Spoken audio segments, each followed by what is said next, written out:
que ya no viene.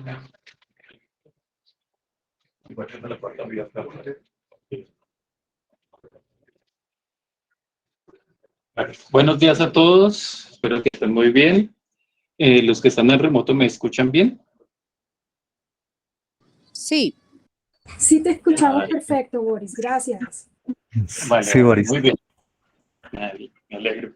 Bueno, hoy es el primer día y vamos a empezar con nuestros cursos de métodos cualitativos y cuantitativos de investigación para la escritura de textos científicos. Esto es dentro del marco de las capacitaciones que hace el Observatorio de Política Fiscal. ¿Sí?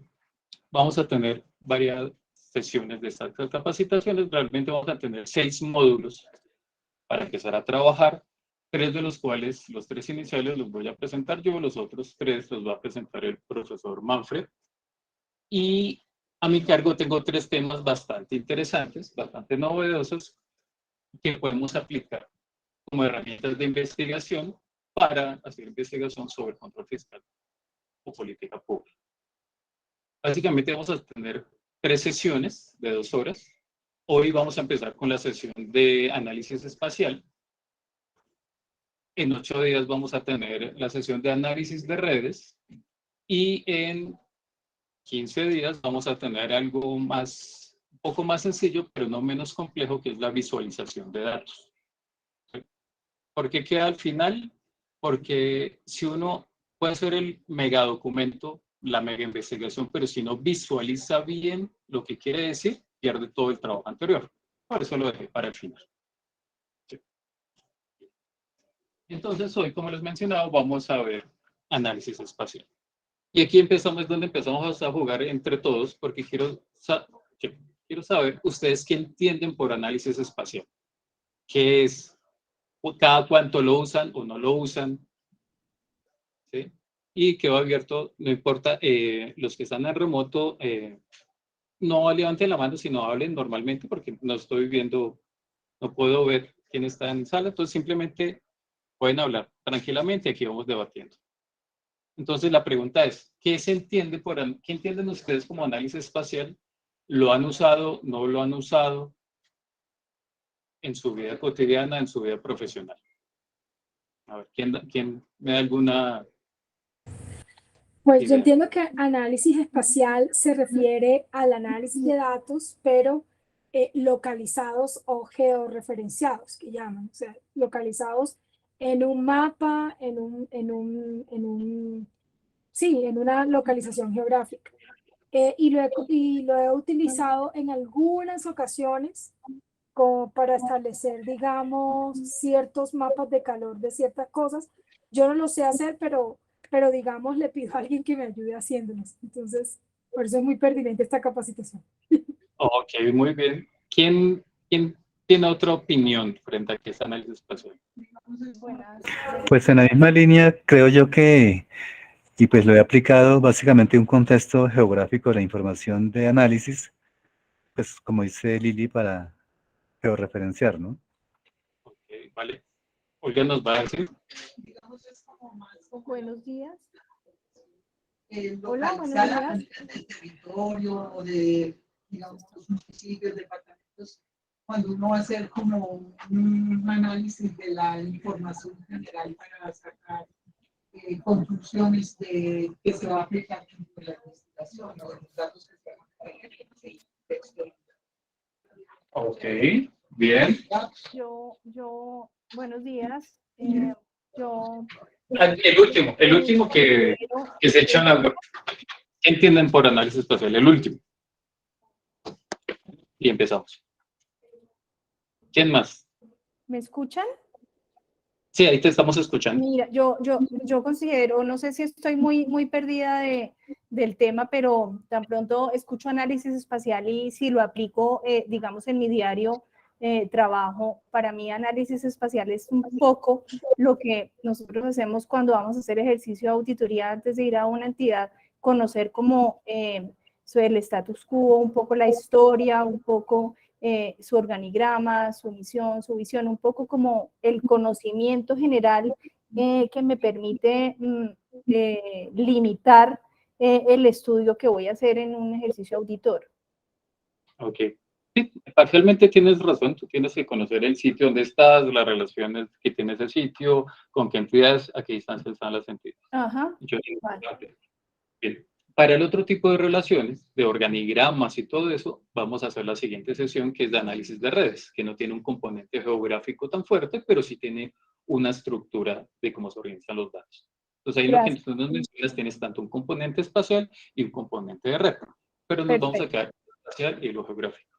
Gracias. Nosotros todo el tiempo, sin saberlo, estamos haciendo análisis espacial. Todo el tiempo. Por ejemplo, la señora que vende dulces en la calle.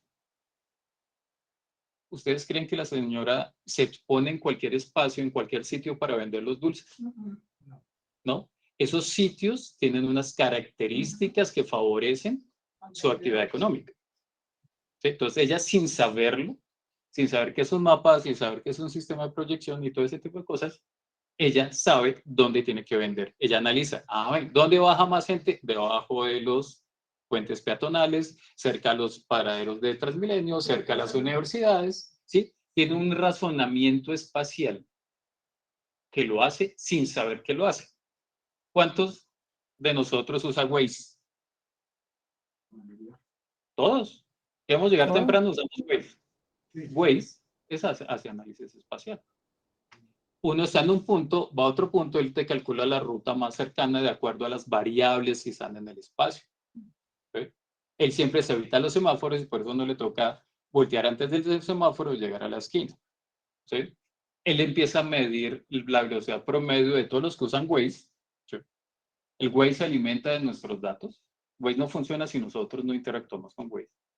Y calcula las velocidades promedio, de acuerdo a las velocidades promedio, te da el tiempo aproximado de llegada. ¿Sí? ¿Por qué ponen un cajero automático en la esquina? No lo ponen porque sí. ¿Sí? Hay una serie de factores del entorno, hay unas entidades espaciales que hacen que ciertos elementos se sitúen en algún punto o en otro.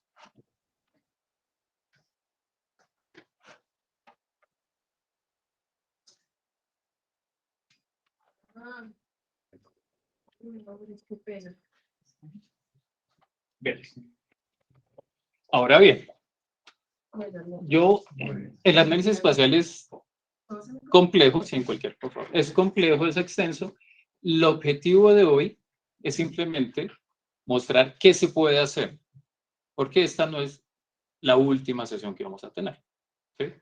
Si surge un grupo, podemos continuar el ciclo de capacitaciones durante todo el año, porque vamos a estar todo el año en el observatorio.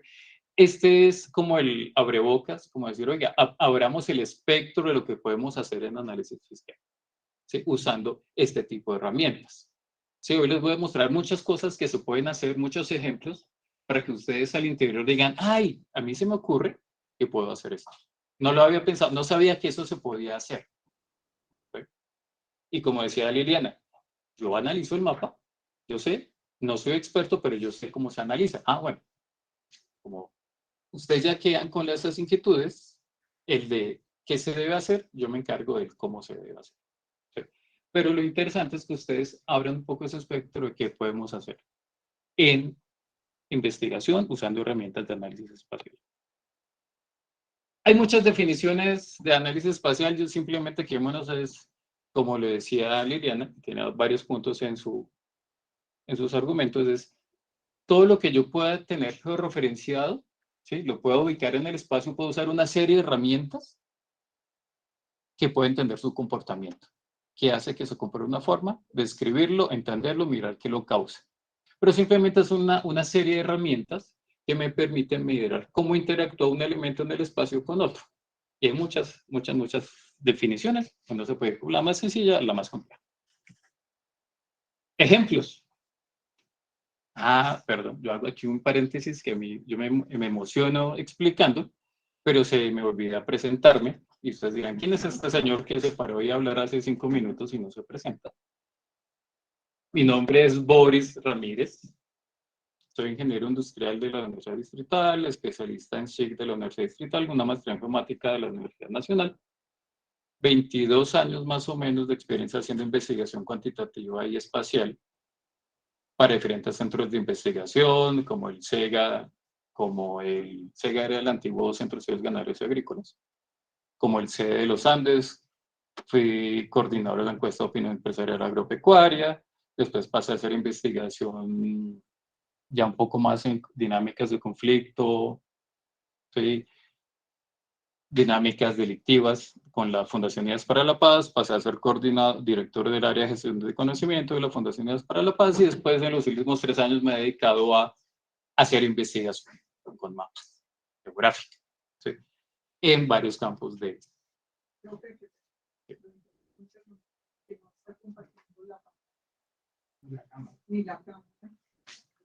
Muy bien, no me está compartiendo lo que estoy diciendo. No, señor. No, señor.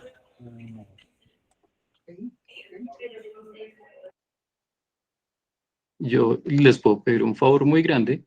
Cualquier cosa me dicen, ahí sí, no tienen que levantar la mano porque no, como no los estoy viendo, me quedo.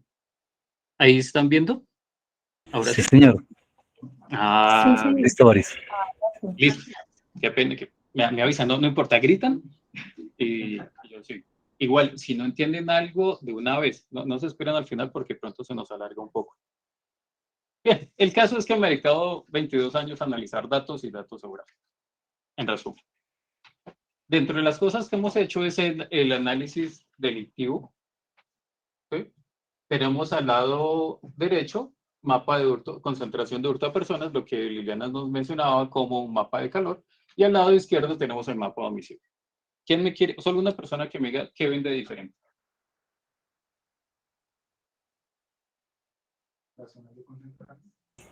La intensidad de las marcas, La por intensidad de las ejemplo. marcas.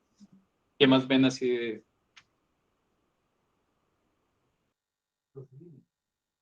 Los límites, sí.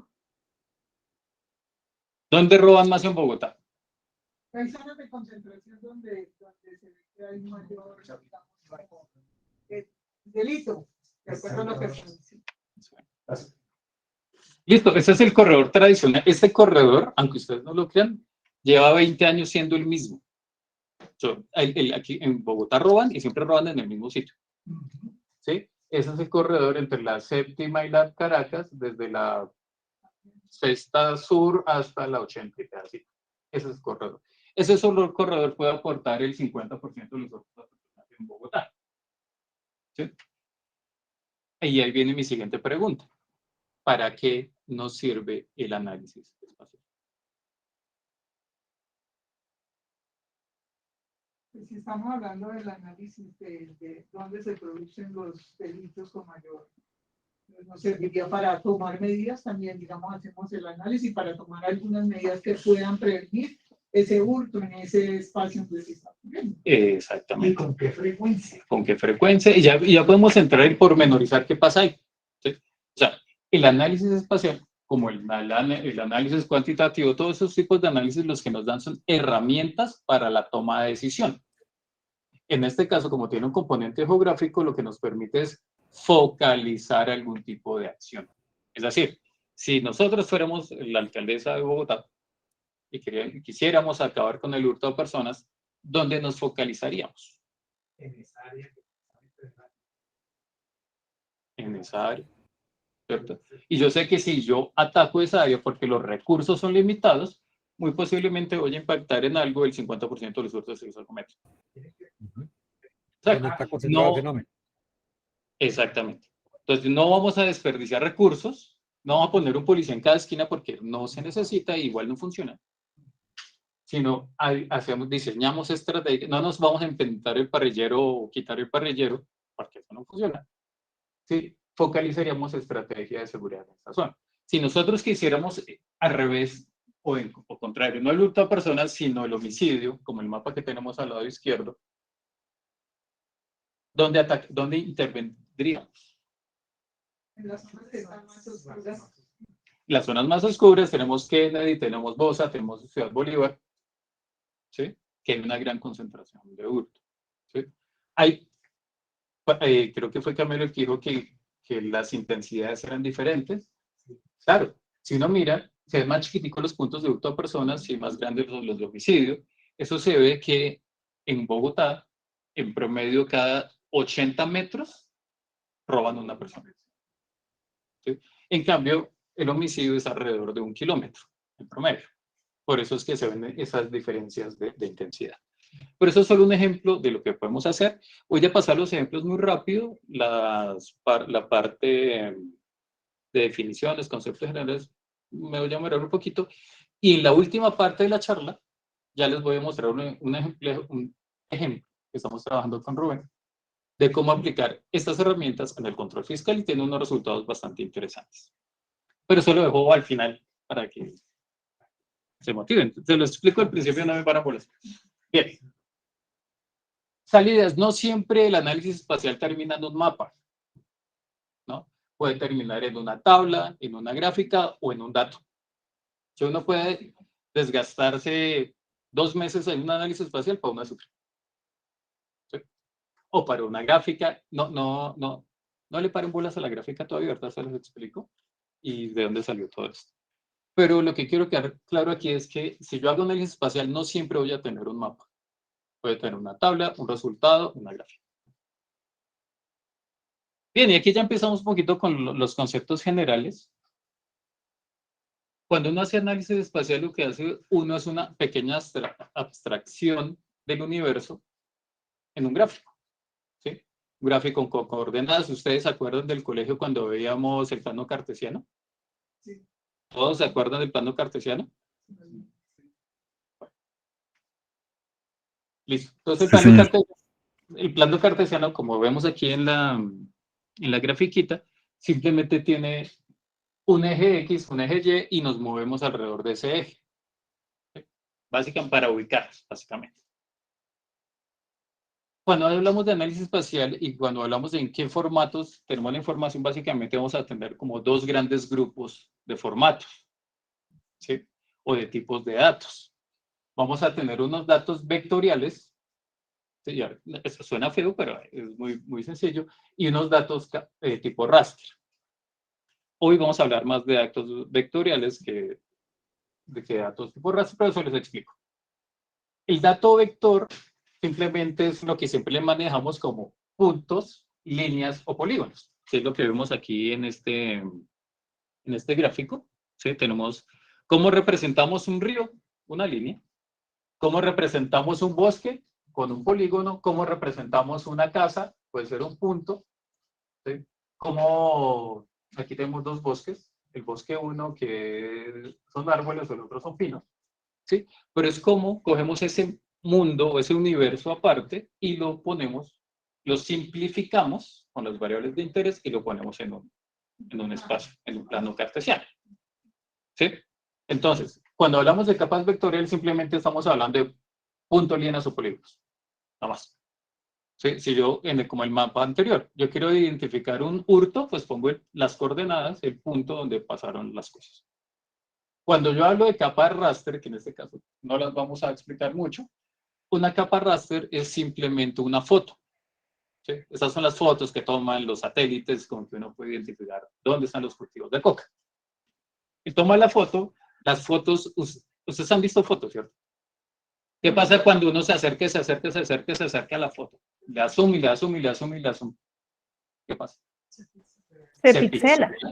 Sí, se ven unos cuadritos como los que están al lado izquierdo, ¿cierto? Sí, se empiezan a mostrar unos cuadritos. Cada cuadrito, y como se ve ahí en la gráfica, tiene un valor, tiene una información digital.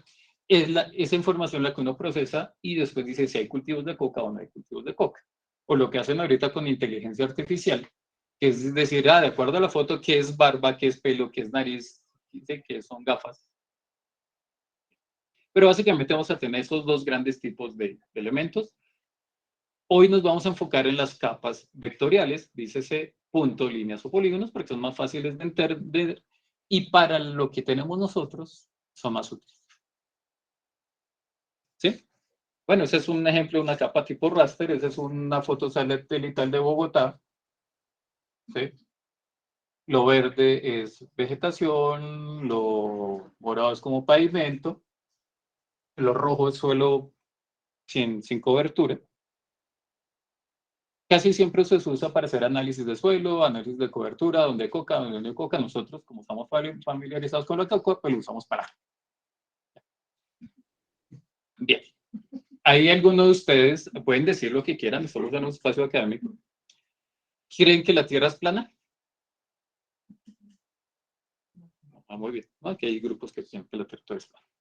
Bien. A uno hasta este momento no le importa que la Tierra sea redonda. ¿Sí? Para los que cuando empezamos a hacer análisis espacial ya se nos complica un poco que la Tierra sea redonda. ¿Por qué? Porque como la Tierra es redonda y nosotros tenemos que hacer cálculos en metros y los metros es una medida lineal, entonces nos tenemos que hacer una serie de transformaciones. Volver algo esférico, que bueno, realmente la Tierra no es perfecta, una esfera perfecta, es más bien como una papa, pero volver eso un plano. ¿Sí? No sé si alguno de ustedes ha cogido alguna vez una naranja o una mandarina, le ha quitado la cáscara y la ha intentado aplanar. ¿Sí? No queda con la misma forma, ¿cierto? Lo mismo le pasa a la Tierra. Cuando nosotros queremos volver algo esférico en algo plano, pues tenemos que hacer algún tipo de proyección, tenemos que reproyectarlo a un plano. Igual eso, pues no lo van a hacer ustedes, no se me asusten. ¿Sí? Y hay muchos tipos de proyección. ¿Sí? Tenemos una proyección cónica, una proyección cilíndrica, una proyección polar, de acuerdo a dónde se disminuye el error de cuando yo lo aplano. Básicamente eso es. Después les doy, si tienen más dudas o quieren profundizar más, me dicen, pero básicamente lo que en este punto lo que quiero explicar es que la Tierra es redonda, digan lo que digan, y para usarlo en un mapa 1, para hacer cálculos, mediciones, de mejor proyectarlo a un sistema de coordenadas XY, no en coordenadas planas, sino en coordenadas esféricas, por una sencilla razón. Yo te puedo decir, camina 20 metros hacia la derecha, y tú me entiendes. Entonces me entiendes. Pero yo no puedo decir, camine 0.003 grados a la derecha, porque ahí ya lo volaté. ¿Sí? Entonces es mucho más fácil y hay unas funciones que solo me permiten hacer ejercicios cuando las coordenadas sean un sistema plano y no un sistema geográfico o esférico. Bien, vamos a empezar a hacer, ¿qué podemos hacer con estas herramientas? Voy a mostrar un ejemplo muy sencillo. De todo lo que hay les voy a mostrar solo dos grupos, herramientas que analizan la proximidad y herramientas que analizan la superposición de datos. Herramientas que analizan la proximidad, básicamente tenemos dos que nos interesan en este momento. Es un buffer. Un buffer es lo que nosotros conocemos como un área de influencia, que es este gráfico que tenemos acá al inicio. El primero que tengo de arriba a la derecha, que tiene un círculo, y ahí lo que uno mira es cuál es el área de influencia de lo que uno quiere. De un hospital, de un CAI, de una universidad. ¿Sí? ¿Cuántos metros a la redonda tiene cobertura ese elemento? Uno puede hacer cortes a 20, 30, 100 kilómetros, 20, 30 metros en la unidad que uno quiere. Por eso es importante tenerlo en coordenadas planas para uno decir, hágame un buffer a 1 kilómetro. ¿Sí? Herramientas, otra herramienta interesante de proximidad es esta que se llama NIR, que simplemente lo que hace es medirme la distancia de un elemento a otro. Ustedes se acuerdan que yo ahorita les dije que el hurto a personas en promedio ocurre a 80 metros uno del otro. ¿Sí? Y el homicidio ocurre en promedio a 1 kilómetro uno del otro. Eso se identifica con esa herramienta. Esa herramienta lo que hace es calcular la distancia de un elemento contra todos los elementos que yo le di. Entonces, para el caso de homicidio, para el caso de hurto, yo le dije, calcúleme la distancia entre un hurto y el hurto más cercano. Y él me la calcula. Y después yo con eso lo promedio, hago una serie de ejercicios, pero estas dos tienen relación con la proximidad. ¿Y por qué se llama proximidad? Pues claro, ¿qué pasa a 1 kilómetro de distancia de mí o que tengo más cerca? Estamos hablando de proximidad. Hay otras herramientas que vamos a manejar que son muy útiles, muy utilizadas, que son las herramientas de superposición. ¿Sí? Todos ustedes alguna vez han dicho, vamos a cruzar estas dos capas. Vamos a cruzar. ¿Sí? Cuando vemos en un mapa dos cosas que nos parecen interesantes, uno intenta superponerlas o compararlas visualmente. A ver qué pasa con la otra. Y devolvamos un momentico a nuestro mapa de hurto y homicidio. Uno intenta mirar qué zonas son las mismas, ¿sí? Qué zonas compartes, qué zonas son diferentes, esos dos mapas. Pero el ojo es engañoso, entonces para eso hay herramientas que me permiten superponer esas dos informaciones. Que son estas que tenemos aquí. Tenemos herramientas de superposición, ya sea de intersección. ¿Se acuerdan qué es una intersección en nuestra dinámica de conjuntos? Intersección. ¿Sí? Es una herramienta que está en la parte. Exacto. Los elementos comunes. Exacto. Se han dado cuenta que yo no le puse nombres a las gráficas, ¿no? ¿Sí? Para que ustedes hagan el ejercicio. Entonces, esta gráfica que yo tengo aquí abajo, aquí en la mitad, no sé si la ven, la que está entre el círculo y el otro, ¿es una intersección? ¿Sí o no? Yo tengo dos capas donde dice input, tengo un rectángulo, lo cruzo con un círculo y abajo, donde dice output, ¿qué me da? La intersección. ¿Cierto? Sí, no, pero con ganas. Yo sé que nos hace falta el tinto, pero... No, sí, sí, tranquilo. Bien, entonces, ¿qué pasa? Cuando yo hago intersección de dos capas, vamos a tener eso. Los elementos que están comunes en las dos capas, nos los va a poner acá. Estoy intersectando. Cuando yo digo que es una unión, es la que está al lado. Cuando yo hago uniones, no voy a separar lo que no está en ambos, sino simplemente lo voy a unir. Y si ven que aquí yo uno las mismas tres, es el mismo ejemplo, y el resultado es diferente. Me da todas las capas, pero en una misma. ¿Sí? ¿Sí me entiendes cuál es la diferencia acá? Es lo que va. Aquí yo tengo, ¿cuántos elementos? Tengo 1, 2, 3 elementos. ¿Sí? En dos capas diferentes. Cuando yo los uno, me van a quedar 1, 2, 3, 4, 5 elementos. ¿Sí? Él los une, los subdivide, pero me da los mismos 5 elementos. Entonces, esto es una intersección, esto es una unión. Así. Una unión espacial, que es el de las pepitas que tengo abajo. Las uniones espaciales es cuando yo no quiero que se revuelvan las capas, pero sí que una capa tenga. Si tienen dudas, por favor, me lo dicen de una vez los que están en remoto. Sí, Boris, porfa, es que para uno que está aquí afuera, aquí al otro lado es muy difícil seguir, digamos, la imagen, la conclusión que diste ahorita de esto es una unión, esto es una intersección, Okay. ahí.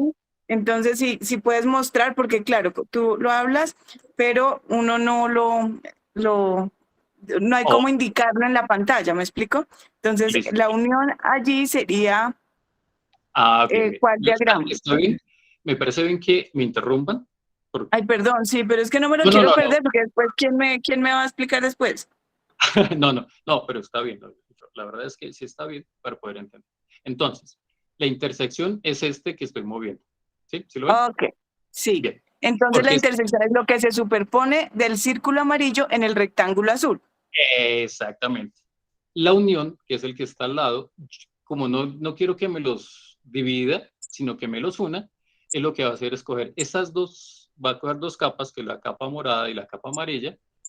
Si ven que la capa morada tiene dos partes, ¿cierto? Sí, sí. Bien. Cuando yo las uno, voy a tener solo una capa, pero está subdividida en 1, 2, 3, 4 y 5 partes. Es lo que hace es coger esas dos y me vuelve una sola capa. ¿Sí? Es decir, que los resultados o lo que diagrama el concepto es la parte verde. Exacto, ese es el resultado. Okay. Perfecto, ya me quedó clarísimo. No entendía por qué habían 4, ahora ya lo entiendo bien. Es decir, toma todos los elementos de los subconjuntos. Exactamente. Exacto. Los une, pero se llama unión, los une. Y el anterior los intersecta, o sea, solo pone los elementos comunes. Ok. Y yo, pues, la recomendación para todos los que están en remoto, como hizo Zulma, si tienen dudas, de una vez mándenlo, de una vez. Eso no se complica. Así uno quede mal, no importa, pero yo prefiero aprender así alguien, porque obviamente esto es teoría de conjuntos, pero lo que pasa es que lo que uno quiere entender es el diagrama con la explicación. Así que gracias, Boris, y ahí sí. No. Y la invitación es el que no entienda, pues lo pregunte. Estamos en un espacio académico y la idea del espacio académico es eso.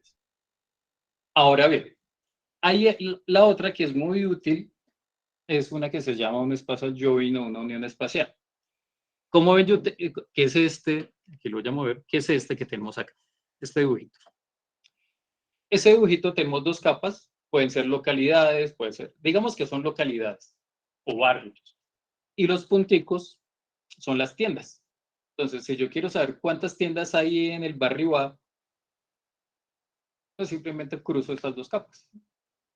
¿Sí? Y él va a contar cuántas tiendas hay en el barrio A. Hoy puedo hacer el análisis al revés. Yo a cada punto de los que están en cada una de esas tiendas puedo traer las características de la capa que está debajo. Es decir, yo a cada punto de esos puedo decir a qué barrio pertenece. Sí, él cruza esa información. O sea, en este caso, ¿cuántas tiendas están sin barrio? 3, ¿cierto? ¿Cuántas tiendas están en el barrio B? 2. ¿Cuántas tiendas están en el barrio C? 3. ¿Listo?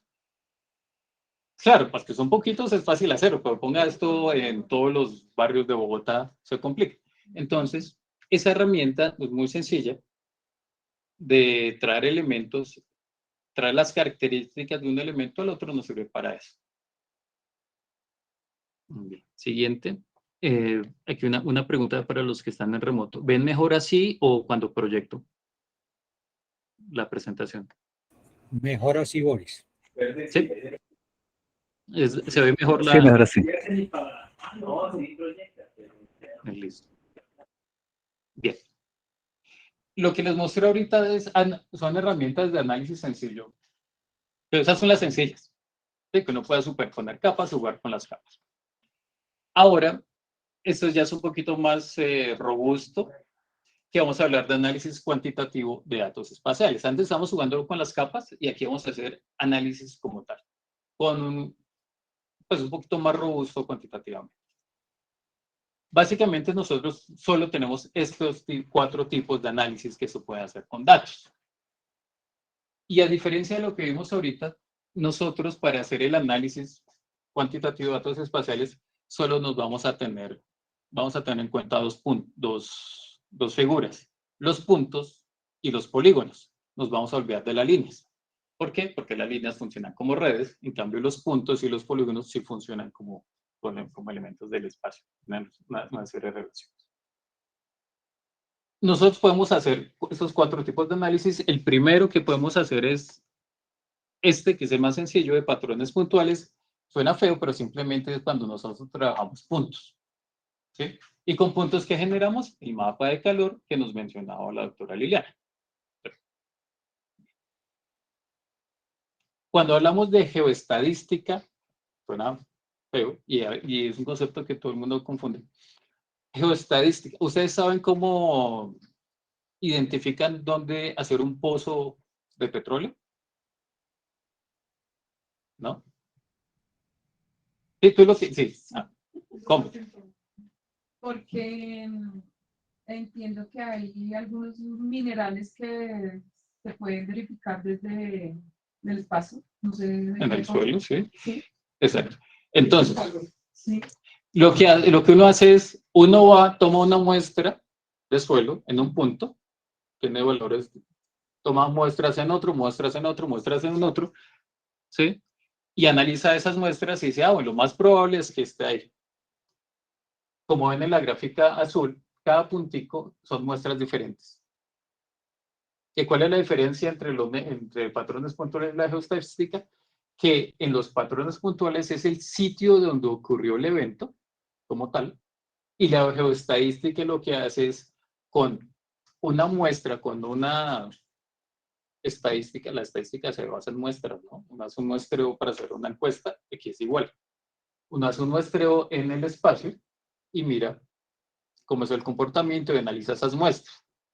Sí, geoestadística son muestras, acuérdense, lo otro se maneja con patrones puntuales. A pesar que la salida puede ser similar, la salida puede ser un mapa de calor, pero internamente son cosas diferentes.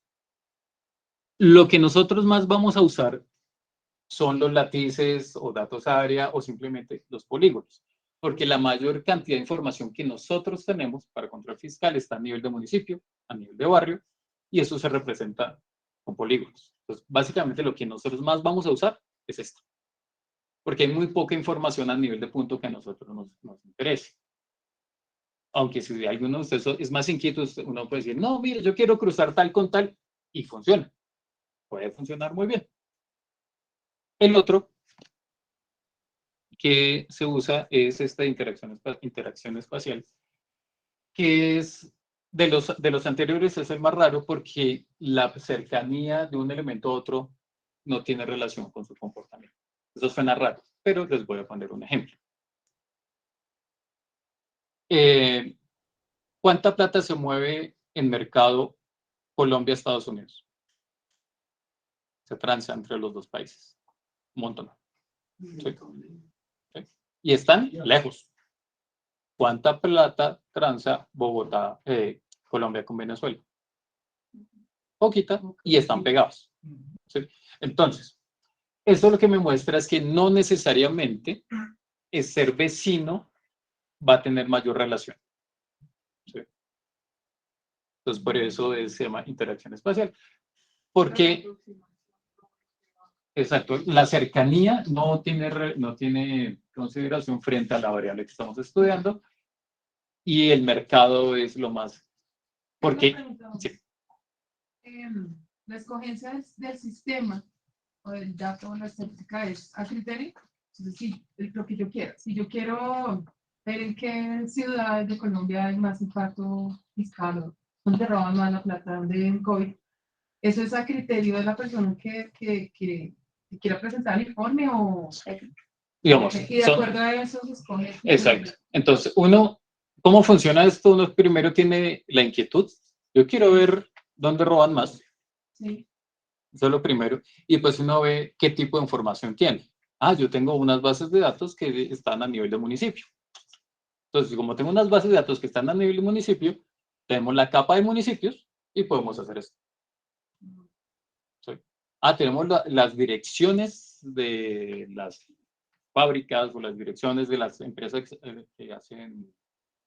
que contratan con el Estado. Bueno, y en la dirección yo la puedo volver un punto y la puedo poner y puedo hacer algo. ¿Sí? Pero aquí es al revés, digamos. Las herramientas están a disposición de la inquietud del investigador. O sea, el investigador es el que tiene la inquietud. Y, oye, yo quiero hacer esto, ¿cómo lo hago? Y ya uno se devuelve. Bueno, ¿cómo es la información que tenemos? ¿Sí? Y la ventaja del análisis espacial es que me permite unir bases de datos que de otra forma no se pueden unir. O sea, yo puedo tener, no sé, toda la información de contratación por un lado, la información de pago por otro lado, y las puedo unir, porque todas tienen un elemento en común que es el municipio. ¿Sí? Entonces no lo puedo unir, puede jugar y puede analizar, y ahorita les muestro que eso puede hacer con eso. Pero básicamente eso es para mostrar que eso puede hacer un poco más robusto. Y confiable, porque los datos de donde los sacamos, España es buen estado. Exacto. Ahorita hay mucha información pública que es de utilidad y uno puede llevar. Casi siempre la información está a nivel de municipio, entonces por eso es tan importante esto. Porque todas las bases de datos que tenemos nosotros en este momento, el Se Observa, Pago, todo eso están a nivel de municipio y yo las puedo poner, básicamente. Tengo una pregunta, pero para el final, porque me surgió una pregunta respecto a cómo probar un dato para mi artículo que estoy haciendo para el observatorio. Sí. Lo pregunto al final, pero no me digan, es que yo soy penalista, pero este tema me interesó muchísimo porque cómo comprobar, cómo colocar datos ciertos de una tesis que quiero demostrar. O una teoría, cómo la soporto con información. Exactamente. No sabía de dónde decía el Daniel, y decía Observa. Vale, ahorita lo resolvemos, dejamos 5 minutos al final para las preguntas. Bien, vamos a empezar con ejemplos de análisis muy sencillos. Yo puedo hacer análisis univariado, es decir, solo analizar una variable a la vez, ¿sí? Tanto en puntos como en polígonos. Esto simplemente es el porcentaje de contratos que se hacen para funcionamiento del total de contratación. Entonces uno va a decir muy rápidamente, sabe, venga, los guajiros son chéveres gastando la plata en funcionamiento. ¿Sí? Un mapa tan sencillo de decir, oye, yo solo quiero mirar quién gasta más en funcionamiento, puede dar esas inquietudes de investigación. El bichaje, Rodolfo Hernández no conoce. El bichaje, sí. No, cuando vemos ahorita cositas es raro. Bien. ¿Dónde en el mapa que está a este lado? El mapa que tenemos acá. Lo que vemos son puntos donde se han hecho restitución de tierras. Entonces, donde se concentra la restitución de tierras. Y uno, así no quiera, el reflejo es uno es mirar dónde coincide este con este. Pero uno, lo que quiero mostrar es que uno puede analizar una única variable en un mapa. Y le puede dar muchas salidas. Donde, que como ver el índice, como en las sesiones anteriores, el índice de cooptación del Estado, pues uno lo ve más fácil aquí que en una tabla. En un mapa que en una tabla. Muy bien. Profe, ¿tienen preguntas en lo virtual, por favor? ¿Y por qué no las menciono? No sé. ¿Será que me están escuchando? No, háganlas. ¿Sí me están escuchando los que están en virtual? Sí, sí, Igor. Sí, señor. Bueno, ¿quién tiene preguntas?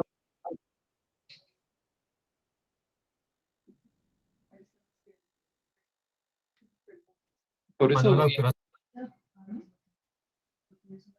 ¿quién tiene preguntas y las vamos solucionando? La doctora Zulma tiene la palabra, tiene la mano levantada. No sé si tiene alguna consulta. Ay, no, eso fue porque quería decir que sí estaba escuchando y se me despichó. Ok, bien. perfecto. Pero el resto de los que están en virtual, ¿tiene alguna pregunta? Lo que se les ocurra.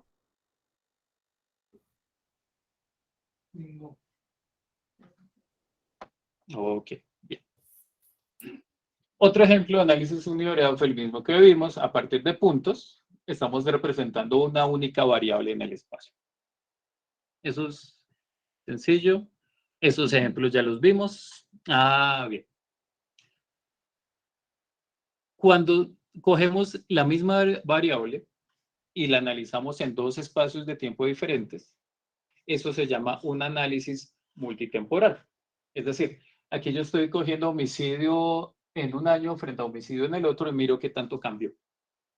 ¿Sí? Cuando yo cojo dos fotos de la misma variable, del mismo elemento que estemos estudiando y las comparo en el tiempo, estoy haciendo un análisis multitemporal. ¿Sí? Básicamente es como cuando uno coge una foto de ahora con una foto cuando uno tenía 20 años y dice, uy, pucha, estoy viejo. No. Sí, eso es un análisis multitemporal.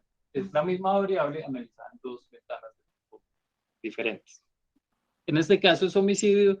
¿Y para qué hacemos eso? Simplemente para mirar en qué zonas ha cambiado, en qué zonas se ha mantenido la misma dinámica delictiva y lo podemos llevar ya a nivel de localidad. Es decir, la localidad que más ha aumentado el homicidio es tal. ¿Sí? O se mantiene tal. ¿Sí? Kennedy es interesante, la localidad más interesante de Bogotá, porque cualquier cosa que uno diga pasa en Kennedy. ¿Sí? ¿Dónde roban más? En Kennedy y acierta. Solo que uno diga Kennedy acierta. Bien. Bien. Hay otro tipo de análisis que es el análisis espacio-temporal, que no se confunda con el multitemporal. Cuando hablo de espacio-tiempo, es cuando encuentro una relación que a cada año aumenta la deforestación. Es una relación espacio-tiempo. Un año más, tantas hectáreas deforestadas. Este es un ejemplo de cómo se va inundando una represa. ¿Cuál es la velocidad en que se inunda una represa? Cuando uno mira la literatura, el 90% de los papers que dicen análisis espacio-temporal son análisis multitemporales porque están comparando dos fotos. Necesariamente van dos variables. Siempre estarán esas dos variables. A diferencia de la anterior, que es una sola variable en el tiempo. Aquí podemos considerar el tiempo una variable más. Exactamente. El tiempo, siempre vamos a encontrar ese gradiente de la variable que estamos analizando contra el tiempo. Un volcán, cuando hace erupción un volcán, Uno mira la velocidad de desplazamiento de la lava y puede decir que la lava recorre tantos kilómetros o cubre tanta área cada hora. ¿Sí? Espacio-tiempo. Lo otro solo es decir cuánto ocurrió de un periodo a otro. Y aquí ya se empieza como a poner divertido esto, porque vamos a mezclar más de una variable. En este caso es un ejercicio que hicimos por la Dirección de Carabineros y miramos dónde coincidía el homicidio rural con el abigeato. Y si uno, insisto, todo esto es para toma de decisiones, si yo quiero como tener mayores resultados, yo me concentraría en este 4% del área que al mismo tiempo tengo homicidio y abigeato. Abigeato es el hurto de ganado. No, pues, no todos sabemos, pero entonces, si yo tengo pocos recursos, como jefe de carabineros, o como alcaldesa, o como presidente, yo lo que hago es focalizar esas zonas donde la misma patrulla, o el mismo grupo, me puede atender dos tipos de delito al mismo tiempo. Análisis multivariado, cuando hablamos de análisis multivariado, es más explicativo, es ¿qué hace que las cosas se comporten de esa forma? ¿Por qué la señora vende dulces debajo del puente? ¿Por qué me pusieron un cajero ahí? Es entender el porqué de las cosas. Los anteriores ejemplos que vimos solo me están mostrando cómo funcionan las cosas, pero no el porqué. Bien. Cuando hacemos ejercicios de análisis multivariado, la idea es entender el por qué una variable del espacio se comporta de esa forma, y les voy a hacer una explicación muy rápida de ese artículo que quería responder una cosa. La pregunta era, ¿cuánto vale el mercado de microtráfico en Bogotá? ¿Sí? ¿Por qué? Porque es que nosotros hagamos política pública para entender esa problemática, nos gastamos un montón de plata, generamos gestionamos una cantidad de cosas, pero no sabíamos cuánto vale el tamaño del mercado de la droga en Bogotá. Hay encuestas de consumo, sí, pero las encuestas de consumo, pues como todas las encuestas tienen sus falencias, ¿sí? Son encuestas que a uno se le hacen con el papá al auto, si uno no va a decir que se mete 20 porros a la semana, ¿sí? Ni cuánto vale el porro, porque se escandaliza. Entonces lo que hicimos fue lo siguiente: identificamos todos los expendios de droga, todos esos puntos que ven aquí, verdes o morados, son expendios de droga identificados en el 2010 y en el 2015. Lo más chistoso, que el 80% de los puntos que vimos no se habían movido 200 metros. O sea, en 5 años el consumo está igual. Y el 80% no se ha movido más de 500 metros. O sea, los expendios de droga se asientan en un sitio por algo. ¿Sí? No es porque sí. Después de la dosis nacional. Desde el 2010 para acá. ¿Qué pasa? La pregunta es, uno, ¿cuánto vale el tamaño del mercado? Y lo otro es, ¿por qué se hacen ahí? ¿Sí? Porque yo quiero estimar el tamaño del mercado, pues primero, ¿por qué se hacen ahí? Teniendo en cuenta eso, pues nos pusimos a revisar, y aquí me voy a saltar todo esto. Voy a saltar, se los voy a poner en desorden para... El tamaño del mercado, pues como es simple, cantidad por precio. El mercado es cantidad por precio. ¿Sí? ¿Cuánta cantidad tengo? A cómo me cobran, y ese es el tamaño del mercado. Los mapas se pueden multiplicar. No sé si sabían eso, pero los mapas se pueden multiplicar. Entonces, uno lo que primero hace es identifica qué cantidad de droga se vende por cada tipo de droga y la multiplica por el precio que está en la zona y nos da un valor a cada grillita y después la sumamos. Eso nos da el tamaño. Lo otro que tenemos que mirar es por qué se concentran en esos sitios. Entonces, el tamaño de mercado, pues simplemente es cantidad por precio y eso nos da la totalidad. Cuando hablamos de análisis multivariado, queremos saber por qué se concentran los expendios de droga, y cuando uno hace el análisis, uno identifica, ahí se los voy a resumir, que si yo tengo en cuenta la proximidad a bares a 300 metros, las lesiones personales, una densidad calculada a 300 metros, el homicidio y el hurto de motos a 300 metros. Cuando yo juego con eso, puedo estimar dónde hay un expendio de droga. Eso es lo que me está diciendo es lo siguiente. A menos de 300 metros de un bar, hay una probabilidad de que usted encuentre un expendio de droga. ¿Por qué? Porque clientela ahí Los móviles son los que más. Claro, que estamos rumbeando, venga, un pasecito, un porrito, o lo que metan ahora. ¿Sí? Pero también hay otras condiciones que afectan, que tienen relación directa o inversa. Es decir, el homicidio. El homicidio está relacionado con los expendios de droga. ¿Sí? Homicidio a una densidad calculada de 400 metros. ¿Sí? ¿Por qué el homicidio está relacionado con los expendios de droga? Claro, yo estoy peleando mi plaza y tengo que regular el... Exacto. Entonces, yo no puedo estar mapeando expendios todo el tiempo. Yo lo único que puedo hacer es monitoreo estas variables, y cuando yo monitoreo esas variables, lo que voy a tener, que es este mapa verde que tenemos acá, es donde hay mayor probabilidad de que exista un expendio de droga. ¿Sí? No analizando el expendio, sino las variables que hace que se concentre. ¿Sí? Entonces, con el análisis espacial, yo lo que puedo es mirar, entender por qué funciona una variable de esa forma. Ahora sí, la pregunta: ¿cuánto vale el mercado de drogas en Bogotá? ¿Cuánto se imaginan?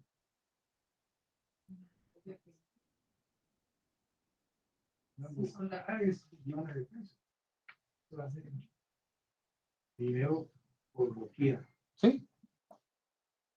¿Qué vas a decir algo? No, que depende, de si son las drogas estas alucinógenas y son la marihuana, que es la que nos iba a decir. El análisis que hicimos, solo analizamos 3 tipos de droga: coca, marihuana y bazuco, que son las más comerciales y las más fáciles de identificar y las más fáciles de ubicar. Y calculamos el valor de mercado en la olla, no en el intermediario 5, porque eso ya se multiplica. Aquí usamos, cuando aquí hacemos análisis combinado o medios combinados, a partir de cartografía social, podemos hacer el análisis. ¿Saben qué es cartografía social? ¿Quién quiere decir algo? Yo, Boris, antes de que pases a cartografía social, que es un concepto que me encanta, quiero que no dejemos pasar por alto que dijiste análisis combinado, y entonces veníamos hablando del análisis multivariado. Entonces, ¿hay una diferencia entre análisis multivariado y análisis combinado, o puede ser sinónimo? Son diferentes. Cuando yo hablo, y ya te digo por qué metí el análisis combinado así como de afán. Cuando yo quiero hacer análisis multivariado, quiero entender un problema. ¿Qué causa ese problema? ¿Cuáles son de esas múltiples variables? ¿Cuáles son las que me causan el problema? ¿Sí? ¿Por qué metí el análisis combinado ahí? Porque a veces no tenemos la información. No hay una base de datos de expendios de drogas en Bogotá, ¿cierto? Del sitio, de la olla, pues, donde está. Cuando no hay esa información, ¿qué nos toca a nosotros? Que es esta parte de análisis combinado. Nos toca generar los instrumentos, combinar, cuando hablo de combinar, hablo de combinar diferentes fuentes o diferentes tipos de recolección de información para poder hacer mi análisis multivariado. ¿Sí?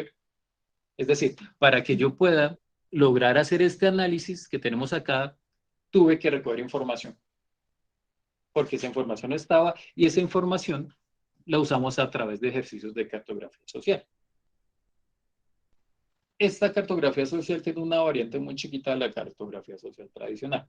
La cartografía social tradicional simplemente ponemos una hoja en blanco, nos sentamos con la comunidad o con el grupo focal, y en esa hoja en blanco ellos dibujan su realidad como la entienden.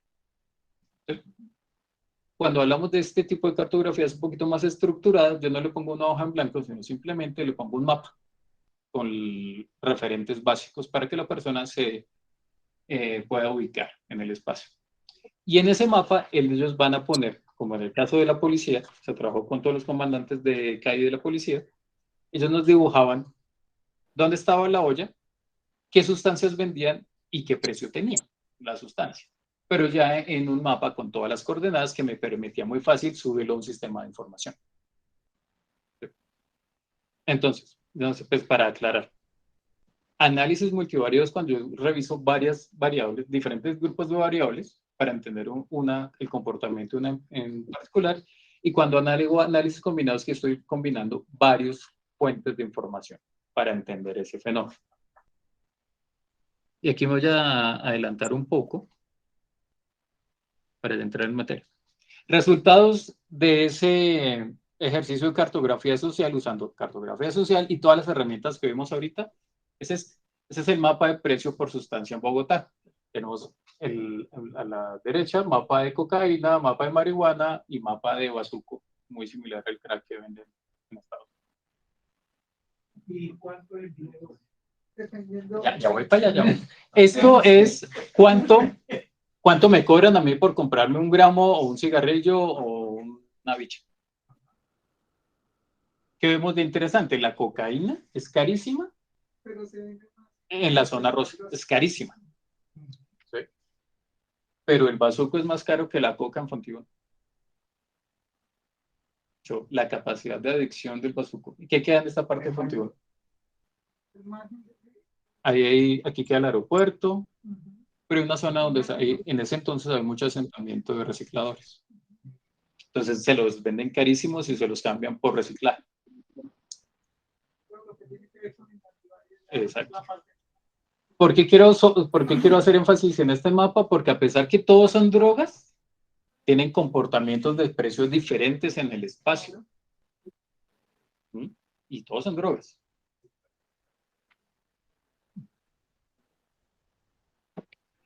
Igual tenemos la información, ya tenemos la parte de precio, ahora la parte de cantidad, de esta me lo voy a saltar muy rápido. A partir de la información de incautación, depuramos esa información hasta llegar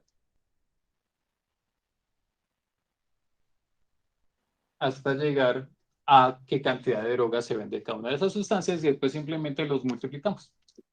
Y ya, acabó el problema, eso es muy divertido.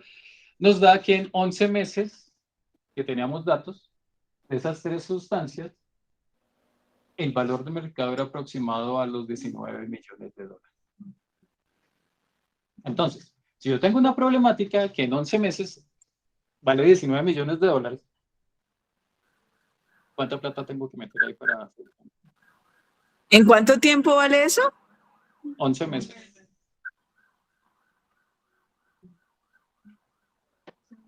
Yo tengo un documental que decía que, pues cuando decía que ya 3 millones de pesos ya es otro tipo de droga.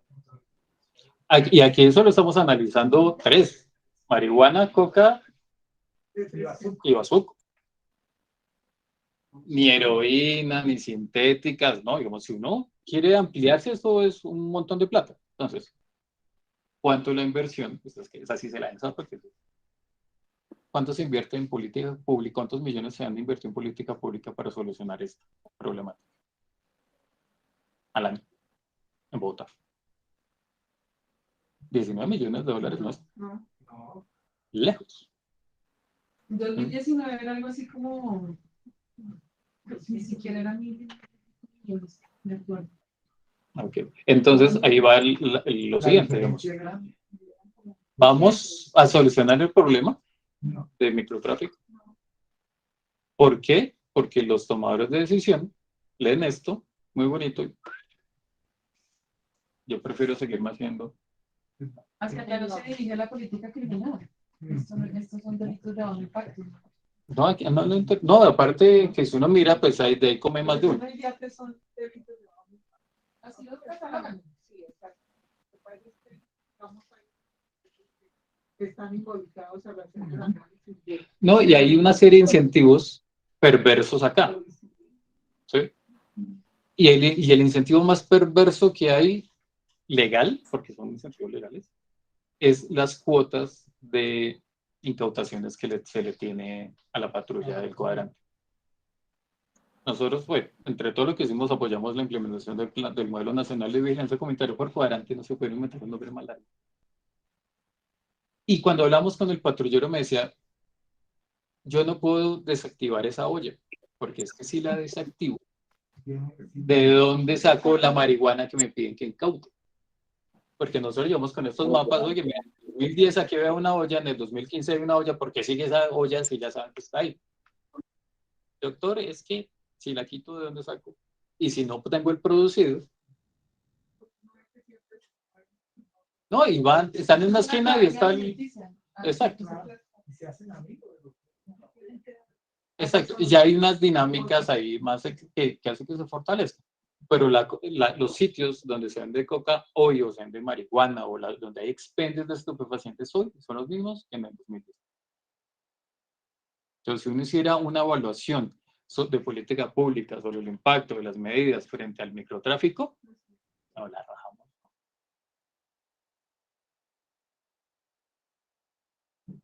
Bueno, esto me lo salto, esto es lo mismo. Bien, ahora sí, vamos a empezar. Ejercicios fáciles de cómo usamos análisis espacial para el control fiscal. ¿Sí? Ejercicios fáciles. Básicamente lo que vamos a hacer es cruzar la información que tenemos a la mano, la llevamos a nivel de municipio, o lápices, que tenemos el mapa que está a la derecha. Este mapa que está a la derecha es el mapa que ya hemos visto varias veces, que del índice de cooptación del Estado, que desarrolló Manfred, que ya hay 2 papers. Lo que queremos hacer con Juan Paulo es hacer la trilogía de los papers. Entonces, coger lo que ellos nos adelantaron y meterle un poquito de carne espacial. Bien, lo que hicimos aquí fue simplemente coger los datos de ese índice, ponerlos en el mapa. Ustedes viendo el mapa cafecito, ven las concentraciones, ven fácilmente las concentraciones, el mapa cafecito. ¿Sí ven bien el mapa? No, otra vez. ¿Qué es lo que estamos viendo en el mapa amarillo con café? ¿Qué concentraciones vemos ahí? Ahí, en ese mapa estamos representando el índice de cooptación del Estado que desarrolló Manfred, o que desarrollaron. Sí, ok. ¿Sí? Listo. Entre más oscuro hay mayor captación, entre más clarito hay menos captación.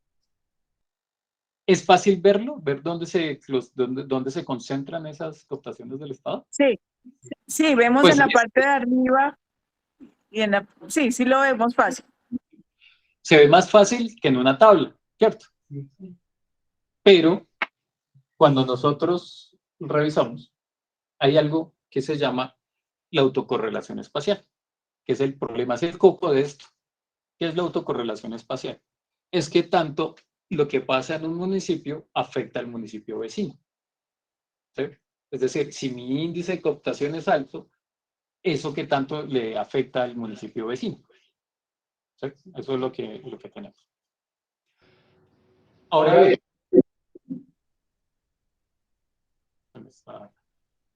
uno lo que hace para verlo de una forma mucho más fácil, ¿sí? De ver esas clusterizaciones y que sean estadísticamente significativas, hace un mapa de LISA, un mapa de autocorrelación local, el mapa que está en la mitad. ¿Sí? Este mapa lo que nos muestra es lo que Perdón, otra vez, es que se corta por momentos la señal. El segundo mapa es un índice de correlación espacial, no entendí. Listo, bien. El mapa amarillo es cómo están los datos. ¿Sí? Simplemente los vamos a representar. Sí. El mapa de la mitad va a ser lo siguiente. ¿Ustedes han escuchado de puntos calientes? Sí. Los mapas Sí. de puntos calientes, de hotspots. Bueno, los mapas de puntos calientes es simplemente donde se concentran valores altos de una variable y que lo que pasa ahí en ese municipio afecta al municipio vecino. Es decir, lo que vemos en el mapa de la mitad, estas zonas rojas son zonas que tienen alto índice de cooptación del Estado y que están clusterizadas, que lo que pasa ahí afecta al municipio vecino. Lo que está en blanco son zonas que pueden o no pueden tener un índice alto, pero no afecta lo que pasa ahí al vecino. Es decir, son bloques, son clústeres de esa cooptación del Estado. O sea, a pesar que hay cooptación del Estado en gran parte de Colombia, en estas zonas rojas es donde se concentran los valores altos de cooptación del Estado. ¿Sí? Y para eso se hace una serie de pruebas para eso se hacen unas pruebas se identifica el índice de Moran. El índice de Moran lo que dice es qué tan clusterizado está esa variable. Pregunta, Boris. Esta Cauca. ¿Por qué es para Cauca? Ah, perdón, aquí el Valle del Cauca, no, Valle del Cauca queda por acá. Cauca. Valle del Cauca. Porque Cauca, por ejemplo, es de cooptación del Estado, es uno de los departamentos. Ahorita miramos cuáles son. Bien. Pregunta, Boris. Pregunta. En el mapa del centro, Sí. las zonas que están resaltadas en rojo incluyen los municipios que serían influenciados por el fenómeno, por los hechos. Exacto. Entonces, lo que me está mostrando ahí son zonas donde se me concentran los valores altos del índice de cooptación del Estado. Incluyendo los municipios vecinos afectados. Exacto. Ahí, ¿qué pasa? Ok. Ahí puede haber un municipio que en este momento no sea tan rojo, pero como todos los vecinos son rojos, muy posiblemente es afectado por esa problemática. ¿Sí? Okay, gracias. Si yo quiero solucionar, si yo puedo bajar el índice en un municipio, va a afectar al índice de los vecinos, va a bajar también. ¿Sí? ¿Suben todos o bajan todos? ¿Sí? Lo que está en blanco son zonas que estadísticamente no hay correlación espacial. Lo que pasa en un municipio no afecta al otro. No necesariamente el índice es alto o bajo, sino lo que me está mostrando las zonas blancas es que no afecta lo que pasa un vecino con el otro. Los pocos punticos azules son las zonas donde se concentran los valores bajos con los valores bajos del índice de cooptación del Estado. Básicamente eso es. O sea, las zonas rojas son donde lo que pasa en un municipio afecta al vecino y a la misma vez tienen valores altos de cooptación del Estado. Y en las zonas azules son que tienen valores bajos de cooptación del Estado, pero lo que afecta a un municipio le afecta al vecino. Ahora miremos eso. Las zonas rojas y los superpusimos los cultivos de coca del 2020. ¿Qué ven de interesante ahí? Impresionante. Coinciden un 93% las zonas de mayor producción de coca con las zonas de cooptación del Estado. De donde se conserva el coca. De hecho, en esas zonas de cooptación del Estado se produce el 93.15% de la coca. No se produce, están el 93.15% de las hectáreas de coca. Los punticos verdes son cada grilla de coca. Pero mira que el rojo que está allá, que viene siendo Arauca y la parte alta del Guaviare, que también hay mucha producción de coca y no veo ningún punto que identifique que realmente ellos tienen esa producción. Sí, mira, aquí están los puntitos. Aquí en este mapa hay dos cosas. Uno, en todas esas zonas de coca, en la gran mayoría, hay cooptación del Estado. Sí. Tenemos dos zonas que son raras. Esta parte, que hay coca, pero no hay cooptación del Estado, y en Arauca, Casanare y esta parte, no hay coca, pero hay alta cooptación del Estado. ¿Qué nos da esto? Nos toca empezar a mirar el por qué. ¿Sí? ¿Qué pasa aquí en Arauca? Puede ser contrabando, ¿sí? Puede ser que en ahí no la produzcan, pero por ahí la saquen, ¿sí? Entonces, parte del análisis espacial lo que nos da es, nos resuelve unas dudas, pero nos genera otras. ¿Sí? Entonces, parte del índice de cooptación del Estado y la concentración de esa cooptación del Estado está asociada a la producción de coca. ¿Sí? 93% de las hectáreas de coca están en esas zonas. Pero hay unas zonas que no están necesariamente relacionadas. ¿Sí? Que nos toca entrar a mirar qué es lo que pasa. Perdona, Boris, Sí. ¿es posible identificar lo que acabas de decir? O sea, ese 6.45% que es productor, no, ese 6.45% de producción de coca que no coincide con las zonas con alto índice de cooptación del Estado, también se puede identificar como un subproducto de este trabajo que ya hicieron. Sí, también. Sí, O sea, eso quiere decir Eso quiere decir que hay lugares como Bogotá, por ejemplo, o cercanos a Bogotá, que podrían estar produciendo ese pequeño porcentaje de coca que hace falta identificar allí, o lo que hace falta identificar, que no está contenido en ese 93. Exacto, tú ahí en el mapa lo puedes ver muy fácil, tú en esta parte del Valle ¿Cómo? del Cauca, en el mapa tú ¿Ve? los puedes, en esta parte del Valle del Cauca. Ah, Ujú. espérame. Me acerco un poquito, me acerco un poquito, me acerco un poquito. Ahora ya veo, lo verde. Exacto, qué pena. Bien, entonces si vemos aquí que hay unas zonas del Valle del Cauca que no hay alta cooptación del Estado, pero hay coca, aquí en el Chocó.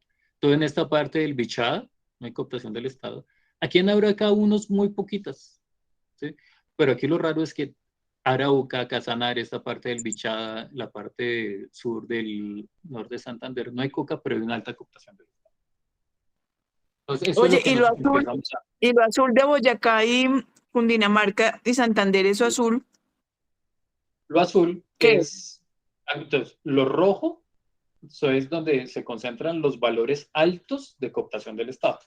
Lo azul, Sí. o los puntos fríos, son zonas donde se concentran los valores bajos de cooptación del Estado. O sea, en esas zonas no hay, el índice de cooptación del Estado es bajo, pero igual tienen su correlación espacial. Lo que pasa en un municipio afecta al municipio vecino, pero tienen valores bajos de cooptación del Estado. O sea, los rojos son los puntos calientes y los azules son los puntos fríos. Ok, ok. Ah, Esa es la radiación que hay. sí, entre más rojos hay más probabilidad de... Bien. Ahora nos alejamos un poquito y seguimos con el ejercicio. Y aquí lo que vemos es lo siguiente, el análisis espacial, vuelvo a insisto, o nos puede dar un mapa o nos puede dar simplemente una cifra. Es independiente. Hicimos el mismo ejercicio con el índice de pobreza multidimensional. ¿Sí? Lo mismo, lo visualizamos y después sacamos dónde se concentran los valores altos y dónde se concentran los valores bajos del índice de pobreza multidimensional. ¿Sí? Y lo que, como somos tan inquietos, pues venga, pues, ¿qué pasa si los combinamos los dos? Es decir, yo tengo por un lado el índice de cooptación del Estado, donde se concentra el índice de cooptación del Estado, y por el otro lado, donde se concentran el índice de pobreza multidimensional. Y uno ahí fácilmente ve que hay zonas que coinciden y zonas que no coinciden. ¿Sí? ¿Cómo será la gestión en esos municipios? ¿Cómo será el índice de desempeño en esos municipios?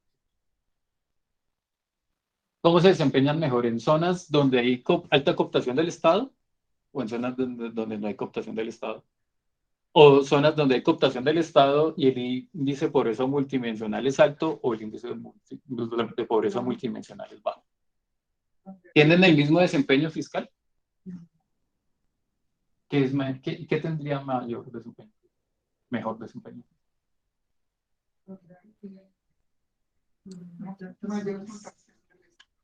¿Dónde? Aquí dicen que donde hay mayor cooptación del Estado y mejor índice de desempeño fiscal. ¿Por acá qué dicen? Donde hay menos cooptación del Estado hay mejor índice de desempeño fiscal. Esas son como las dos opciones, ¿sí? No hay más. ¿Qué dicen los que están en virtual?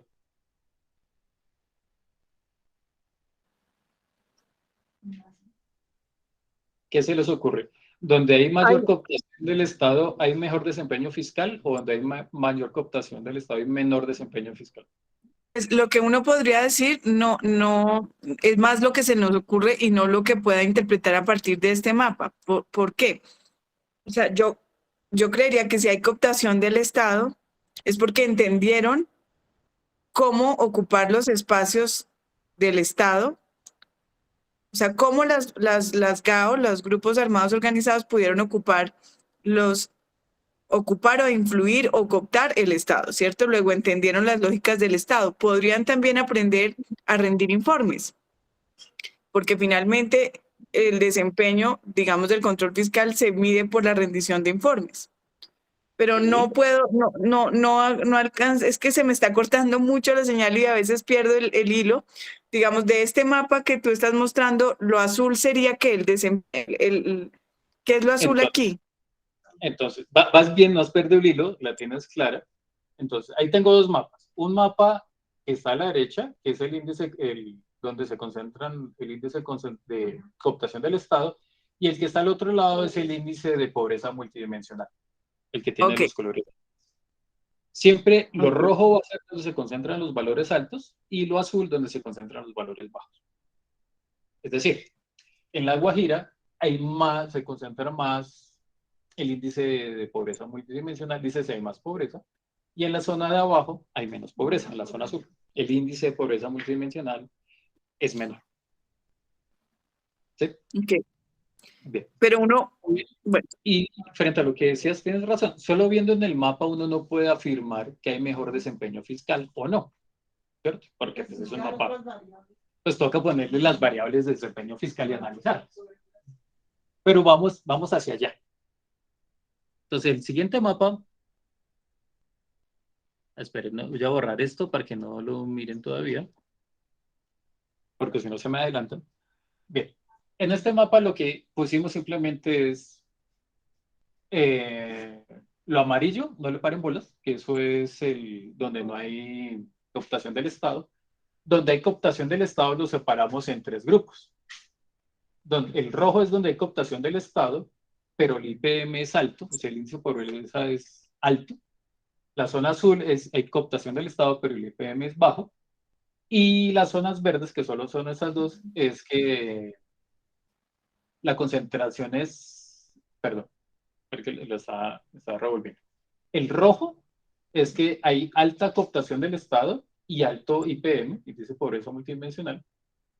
Lo azul son zonas con alta concentración de cooptación del Estado, pero el IPM es neutral, no tiene asociación espacial por ningún lado. Y el verde sí, alta concentración de cooptación del Estado y baja IPM. Es decir, el índice de pobreza multidimensional es bajo. Bien. Sí es. No, me explico. En ese mapa lo que hicimos fue cruzar estos dos mapas, básicamente. Lo rojo de donde hay cooptación del Estado con lo rojo de este mapa, lo rojo del mapa de cooptación del Estado con lo azul de este mapa. ¿Sí? Es decir, vamos a identificar qué zonas hay alta cooptación del Estado y al mismo tiempo alto IPM, índice de pobreza. O zonas donde hay alta cooptación del Estado, pero no hay un IPM alto ni bajo. ¿No? O zonas donde hay alta captación del Estado, pero un IPM bajo. Y vamos a mirar cómo funcionan los índices de desempeño fiscal en esas zonas. Entonces, lo primero que vemos es el mapa, así quedaría dividido esas zonas. Y lo que vamos a ver, calculamos, este es un promedio básico, no tiene mayor, porque todavía no hemos terminado el documento. Listo. Entonces, si vemos, esos son los componentes del índice de desempeño fiscal. Tenemos el gobierno abierto y transparencia, gestión de recursos y componente de gestión. Y lo separamos en cada una de estas zonas que identificamos. ¿Sí? La interesante es la alta cooptación del Estado y IPM alto. ¿Sí? Miren cómo son los índices. Gobierno abierto es el segundo más alto. Ejecución de recursos es el que mejor ejecuta los recursos. Es decir, en zonas con alta cooptación del Estado, ¿sí? Y con alto IPM, tenemos una gestión de recursos alta. O sea, nuestro indicador de desempeño de ejecución de recursos es más alto. ¿Sí? La Guajira. En este caso sería toda esta parte de Córdoba, Antioquia, norte de Santander. Este rojo de la barra es el mismo rojo del mapa. ¿Sí? O sea, estas barras rojas son los mismos municipios que están en rojo.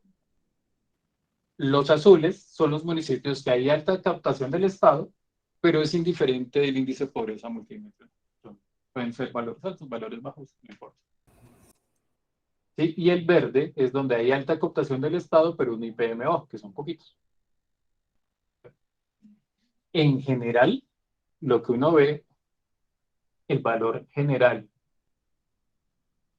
de desempeño fiscal, el que tiene el punto más alto, o están estos dos de cooptación del Estado, tanto con IPM alto o con IPM. Es decir, lo que la experiencia le decía a Zulma, es cierto. Sí. Wow. Zonas donde optada el Estado, hay mejor desempeño fiscal. Increíble. Bien. ¿Y cómo llegamos aquí? Cruzando mapitas, poniendo diferentes bases de datos para hacer eso. Buenos ejecutores, presupuesto. Exacto, exacto. Y Zulma lo explicó de la mejor forma. ¿Sí? Aprendieron a llenar los formularios, aprendieron a hacer la gestión, aprendieron. Y eso puede pasar de acá, chicos. ¿Sí? Increíble, de verdad, increíble. Muy buen trabajo. O sea, muy buen trabajo el que tú estás haciendo, porque fíjate cómo con métodos cualitativos podemos realmente identificar los problemas no obvios, o aún siendo obvios, los podemos probar, ¿no? Los podemos sustentar.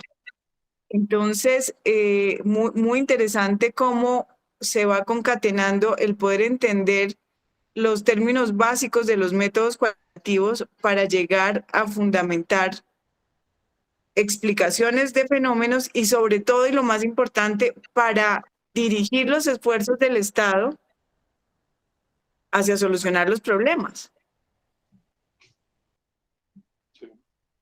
Y cuando uno cruza esto, que es en la parte que estamos, con las sanciones fiscales, las sanciones penales, aquí en estas zonas no pasa nada. ¿Sí?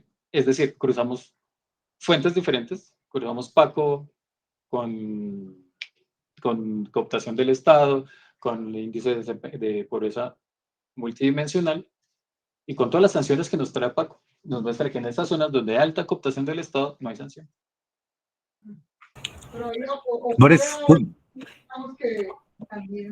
No, pues es lo mismo que nos dice Zulma, no hay sanción porque ya saben cómo es. O ya aprendieron bien cómo saltar todos los conductos regulares de control. Esa puede ser otra. Sí. Y ya todos ellos también están permeados de todo, de esas soluciones. Además, ellos ponen los controladores así todo. ¿Qué puede pasar? Sí, yo insisto, el análisis nos responde unas dudas, pero nos genera un montón. ¿Qué es lo que pasa en esas zonas? Caso particular, este caso de Córdoba, la parte sur de Córdoba es interesante. Y no está en la presentación, pero ya se los muestro, porque es interesante.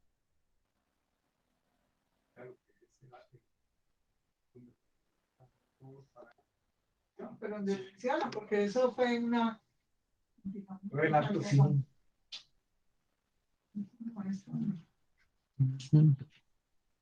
La que analizar otras variables que nos permitan. Y errar. ¿Todos ven este mapa? Sí. Sí. Ese es 2016, pero pasa lo mismo en los otros años. El porcentaje de licitaciones públicas. El total de contratos que hacen. Esta parte de Córdoba tiene el más alto porcentaje de licitaciones. Pero esa es la parte que vimos en el anterior mapa, que tiene mayor índice de cooptación del Estado, menor IPM. Entonces ellos sí saben cómo hacer la vuelta, básicamente. Por eso lo que yo planteaba es mirar las otras variables que de pronto no, digamos, no se ven reflejadas en el momento de hacer el análisis aquí sobre los estudios que estamos haciendo, pero son esos otros puntos que tenemos que entrar a analizar. Y es entender el contexto alrededor de eso. El mapa, el cálculo nos da unas ideas, que nos da unas cosas, pero tenemos que enriquecerlas con el contexto. Y los que saben de contexto son ustedes, no nosotros. Entonces ahí les devuelvo la... Nos fue bien con el tiempo. Entonces tenemos 20 minutos para resolver dudas, qué quedó como en el aire, ¿En qué quieren que me devuelva un poco? Un comentario, Boris. Sí. Sobre el mapa anterior y básicamente sobre la variable ejecución de recursos, ¿es posible compararlo con NBI, por ejemplo? Porque una cosa es ejecutar los recursos y otra cosa es superar las coberturas de problemas que hay en diferentes sectores, de la salud, la educación, qué sé yo. ¿Sería Sí, posible? claro, todo es posible. En este caso lo que hicimos fue cruzarlo con el IPM, con el índice de pobreza multidimensional, a ver si había diferencia, a ver si en algo variaba. Y lo que nos dimos cuenta es que así el IPM sea alto o bajo, donde hay cooptación del Estado tiene mejores indicadores que de desempeño fiscal que en zonas donde no hay cooptación del Estado. Obviamente, esto indica que toca ya empezar a mirar el contexto, mirar la minucia, y mirar, oye, eso pasa en todas. Este es un simple promedio, entonces toca empezar a trabajar. Si miramos la mediana, mira qué ejercicio de ya más estadístico nos dan un poquito más de solidez a estos resultados. ¿Sí? Muy interesante, señor. Este ejercicio es un ejercicio rápido, es para mostrar qué se puede hacer. Todo lo que vimos hoy, la idea es que pues, no lo van a hacer ustedes solos hoy porque no se libran todas las herramientas, pero sí se abre el espectro de qué se puede hacer. ¿Qué se les ocurre a ustedes que se puede hacer? Que lo cruzamos con el NBI, sí, se puede, todo se puede cruzar con todo. Que lo queremos cruzar con vías, se puede. Les muestro, aprovechando que nos queda tiempo. No, pero y también yo quisiera preguntarte esto, Boris. Eso que tú nos has mostrado hoy es un ejemplo, digamos, de cómo podemos usar las herramientas que tenemos hoy desde el observatorio y las disciplinas de las personas que componen el observatorio, como tú, como Isaac, como Manfred, como Richie, personas que son capaces de entender, digamos, a partir de sus disciplinas o de aportar herramientas a partir de sus disciplinas a los problemas que tenemos, quienes necesitamos desarrollar nuestras curiosidades investigativas dentro del marco de la agenda del Observatorio de Política Pública de Control Fiscal, ¿verdad? Entonces, Sí. tú hoy nos diste un ejemplo, pero ¿cómo lo podemos aplicar? Digamos, ya estamos consolidando quiénes somos los que vamos a investigar cada uno de los ejes, de los 3 ejes de nuestra agenda de investigación. Y entonces ahora con todo lo que tú nos has mostrado, claro, la mente se maravilla, se asombra, se explica además cosas generales de nuestro país que nos atañen a todos, pero en el fondo lo que está pasando dentro de mí, no sé si es la manera como cada uno de los que están presentes está gestionando la información, es, listo, con estas capacidades de Boris, porque claramente nosotros no vamos en un curso no vamos a desarrollar las habilidades para poder hacer estas ejercicios, pero sí de tu mano podemos usar eso para nuestras investigaciones. Eso es lo que me parece súper claro, dejar como objetivo chequeado de esta reunión, y es, tenemos unas herramientas, todos quienes hacen parte de este Observatorio de Política Pública de Control Fiscal, tenemos herramientas tan sofisticadas, tan de calidad, que esa es la razón por la cual estamos calificados por MinCiencias como un grupo de investigación en el que estamos y con digamos, con mucha vocación de mantenernos y de evolucionar. Hoy lo que quiero hacer es, yo creo que después de escucharte deberíamos tener reuniones, cada uno de los líderes de los ejes de la agenda de investigación, para ver junto contigo, armar cuáles serían esos análisis o esos métodos cualitativos que utilizaríamos, o cuál es el análisis que tú nos recomiendas. Entonces tú nos dices, bueno, ¿cuál es su inquietud investigativa? Es tal. Yo creo que ahí usted necesita un análisis multivariado, o yo creo que ahí usted necesita simplemente ver en el tiempo. Yo creo que para allá sería donde tendríamos que aprovechar estos minutos, independientemente obviamente que nos muestres lo que nos estabas mostrando, pero no quería que se me fuera el hilo de cómo tendríamos que trabajar contigo para poder producir cosas tan impactantes. Y de verdad que ese paper de ustedes va a dar es muy bueno, tiene el manejo de los datos que ustedes hacen que uno se entere realmente y se empodere y busque y plantee los problemas como corresponde. Entonces, eso es lo que quería decir, ver cómo nos integramos para que los grupos de investigación, de cuáles son los ejercicios en materia, porque obviamente tampoco podemos sobrecargar tu capacidad de hacer cada uno de estos mapitas. Me imagino que te cuesta un tiempo, ¿no? Sí, sí, la organización de los datos. No, sí, sí, pues rápido no es. Entonces, Sí. se demora. Pero teniendo en cuenta lo que dices, sí, la idea de esta capacitación, uno, estamos en mora de hacerla, ¿sí? Y dos, sí es eso, es decir, oye, sabemos qué se puede hacer, yo estoy transversal a todos los equipos de investigación, entonces es generar esta dinámica de trabajo, de decir, oiga, ¿qué queremos? ¿Qué inquietudes? No sé, podemos organizar una reunión semanal por cada uno de los grupos, mirar qué necesidades tienen y nos vamos ajustando. Pero el objetivo uno de la capacitación de hoy creo que se cumplió, que fue sembrar esa inquietud. ¿Qué se puede hacer? ¿Hacia dónde podemos llegar? Que cómo, no saben, de eso nos encargamos nosotros, del cómo. ¿Sí? Pero de la inquietud y del contexto, si es cosa de ustedes dicen qué queremos, cuál es nuestra inquietud, y nosotros apoyamos ese proceso. ¿Sí? Una pregunta, Boris, sobre todo para los que estamos en remoto. Más adelante nos vas a hablar de las herramientas tecnológicas actuales para este tipo de análisis.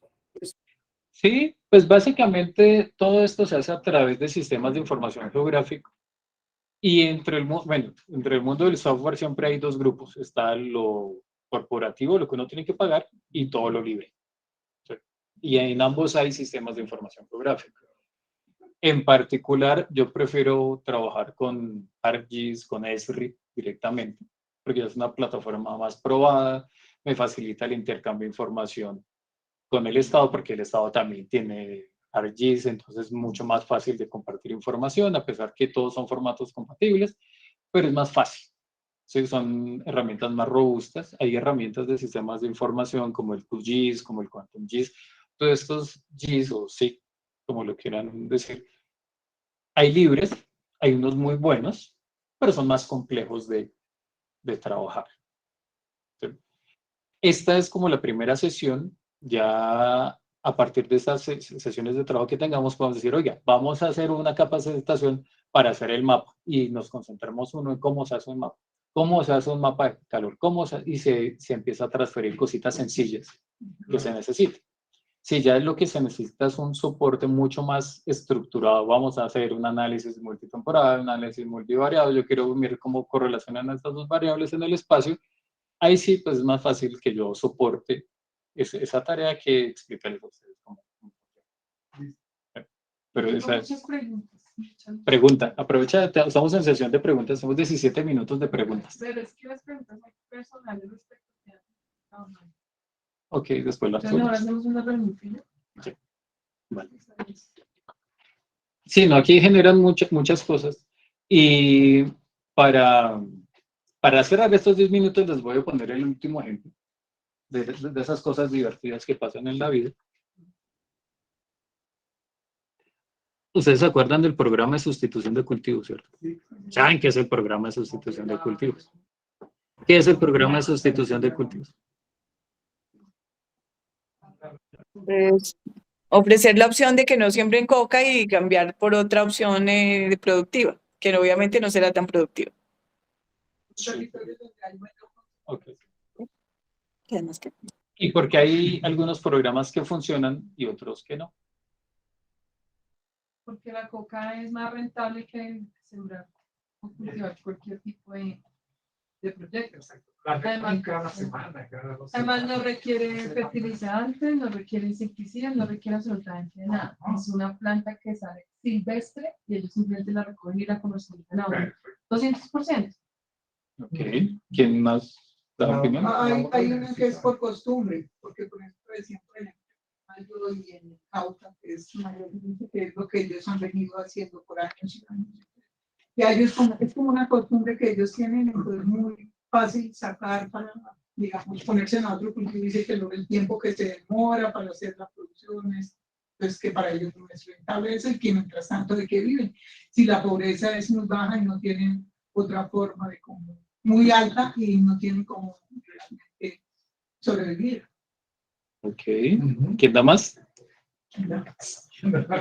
¿Quién dice otra? ¿No tiene otra opinión? ¿Por qué no funcionan algunos programas de sustitución? Porque también desvían los no lo pueden directamente para eso, sino que lo que decías en Córdoba, por ejemplo, ya tienen todo montado para que no se note en qué momento se cogen los recursos. Entonces, no llegan los recursos a las partes que realmente lo necesitan. Otra que, digamos, se ha planteado mucho es que, digamos, el gobierno ha generado el programa de sustitución de cultivos, pero no le genera un espacio de mercado para que ellos puedan, digamos, también comercializar esos productos que se puedan generar. Digo que no funciona porque, pues en parte, bueno, la rentabilidad hace que las mafias, los grupos impidan que esto mismo funcione.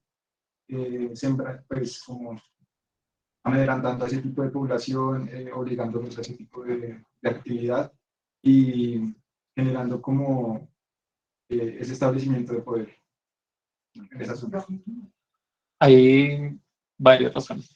Están revueltas, pero hay unas muy particulares que tú mencionabas a lo último. Entonces, es fácil decirlas, pero se las voy a mostrar. Sí, es que los datos son interesantes a ratos. Entonces, bien, voy a querer hacer un zoom en Tumaco. Todos esos puntos rojos que ven ahí de Tumaco, en el área de Tumaco, son zonas donde el productor dijo que tenía su cultivo de coca y que metió el programa. ¿Sí? Y estos verdes que les voy a poner ahorita, esos verdes que se ven ahí, son donde efectivamente ellos trasladaron su cultivo o cambiaron su cultivo de coca por algún otro cultivo legal. ¿Qué se ve raro ahí? Porque aquí sí funcionó y allá no funcionó.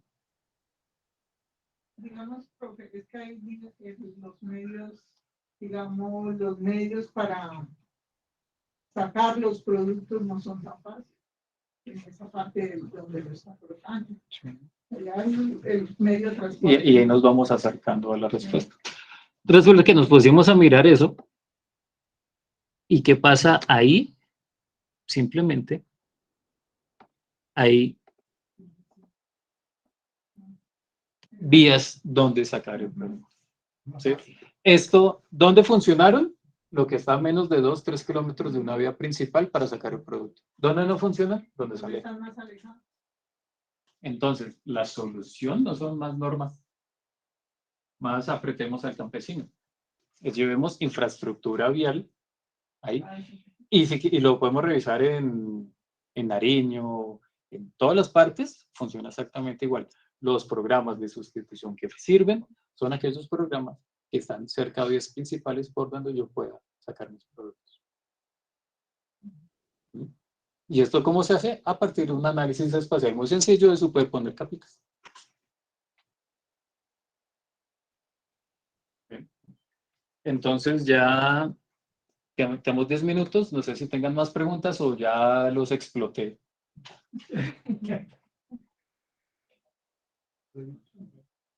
Los que están en virtual tiene alguna pregunta. Yo sé que van a, pues, preguntas técnicas, me imagino que tienen un montón.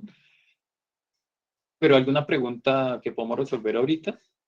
Igual, sí me gustaría empezar ya esta semana y desde la semana siguiente empezar a reunirme con cada líder de investigación y empezar a definir nuestro plan de trabajo con ustedes en particular.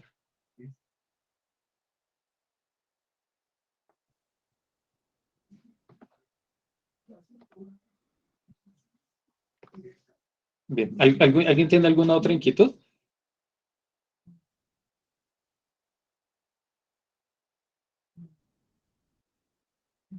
Todo bien. Perfecto, ¿Todo bien? pues muchas No, inquietudes. señor, muy pero- amable, pero Boris. muy bien, Gracias. muchas gracias, Boris.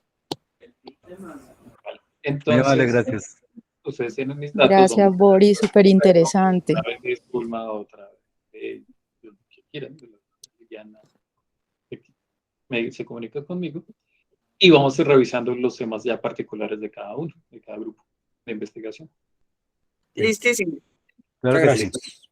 Vale, que estén muy bien. Muchas gracias. Súper No bien. los aburridos. Vale, que estén muy bien. Hasta luego. Oigan, la foto, ¿quién la tomó? Ah,